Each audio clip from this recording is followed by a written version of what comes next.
The bonus terror comes with the motherfucker.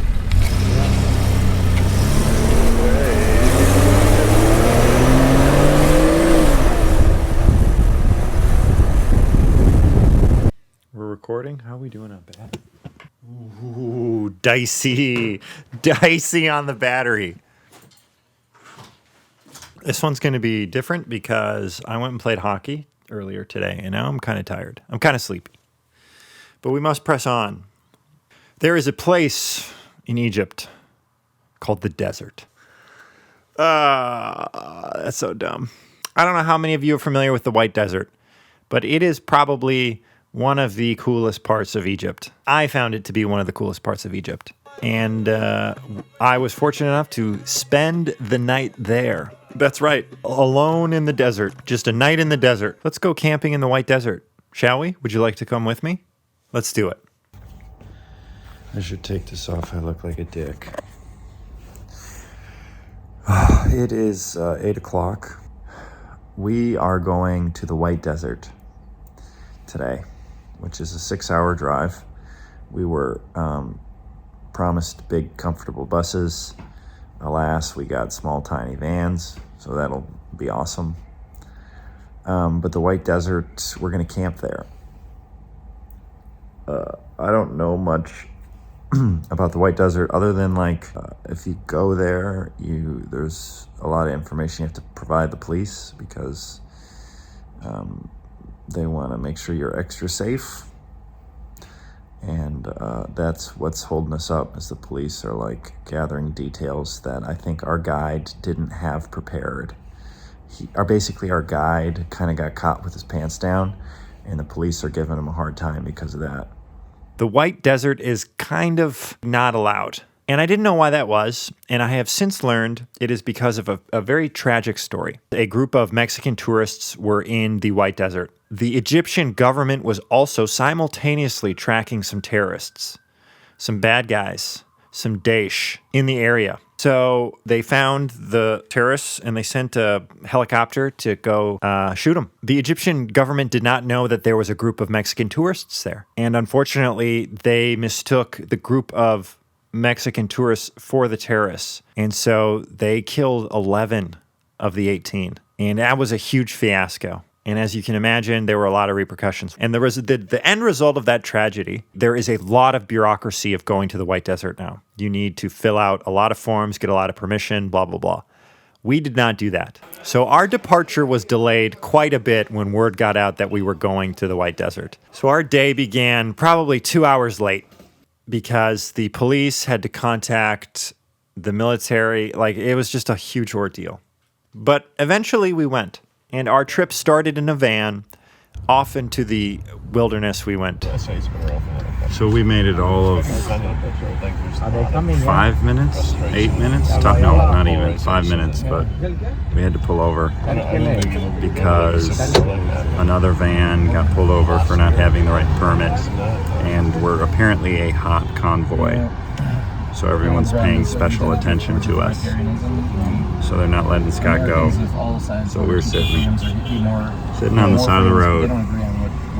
Our first stop, we just pulled off the road, ended up at a hut, and I was wondering what we were doing there. Well, it turns out it was a pit stop for lunch. And we walked into this house, and we had my favorite meals in Egypt while I was in Egypt. And the reason was, everything that was put in front of me, I had no idea what it was. They just said, here you go, here's a bunch of colorful food, eat it. And it was delicious. It's always a bit fun to eat on the floor. I don't get to do it that much. It just felt very communal.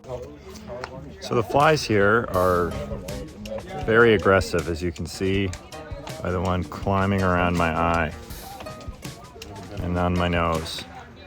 They just love the face. And face flies. After lunch, we transitioned from a van to these 4x4s. So what's everyone most afraid of getting ready for a night in the desert? Well, not coming back. Not coming back. Taking a big dump in the desert. Why does that scare you? Well, I don't know. I think you only brought one pair of underwear. And we drove some more, and the landscape kind of started to become more and more like the desert. Our second pit stop was kind of right off the highway. There was a hill. And they were like, you got 20 minutes. If you want to climb to the top, you can for a photo. So naturally, being the American that I am, I led an expedition up the hill. Hey, he said to go all the way up, right?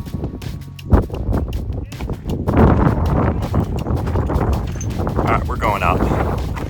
I didn't come here all the way just to not go to the top of a mountain.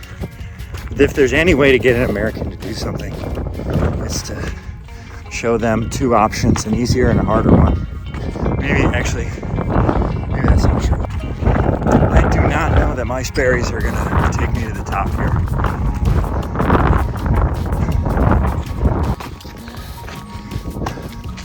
Sperry's, if you're watching this, I'm putting my life in your hands, in your souls. It was pretty cool. Got some selfies, pretty scenic. Yeah, my footwear wasn't the best, but it held up. I climbed the mountain and climbed back down wearing my Sperry's. So that's pit stop number 2. After the mountain, we drove into the desert. As we drove off the road into the desert, we're in these 4x4s. Our driver, I don't know if it was a personal thing for him, but he didn't like to be behind anyone. So he took it upon himself to be first, which meant he had to pass a lot of cars. This guy, I kid you not, was doing 60 miles an hour consistently, fishtailing, drifting in the sand, and it was a very harrowing drive. But it was worth it because we pulled into this canyon for pit stop number 3. And the White Desert is a phenomenally scenic place. It used to be underwater. Once upon a time, it was submerged under the ocean. And as the water receded, I don't know if this has to do with the glaciers, it carved out a massive canyon. And it is truly one of the more beautiful places I've been to. It was so scenic. This is ridiculous. It's very similar to what it would be like if you could drive through the Grand Canyon. But you can't. But you can here, because this is Egypt. You can drive anywhere you want. But it was just so supremely scenic. It was breathtaking. We then drove to go sand surfing. So that's pit stop number 4. Now to get there, our driver once again, I'm watching the tires just like at that speed you're planing. But I give him credit because he knew what he was doing. And I think the more that we freaked out in the car, the more excited about it he got. And he was like, I'm going to try and really make him freak out. We get to the sand dunes. It made first a good photo opportunity for some people. It was more of a thing where it looked cool in the photos. It was okay. But what was very impressive was the sunset. We all sat together and watched the sun fall, and that was a very cool moment. So that's pit stop number 4. I missed a pit stop. We stopped at a Quartz mini mountain, that was pretty cool too. How do we know it's not Quartz?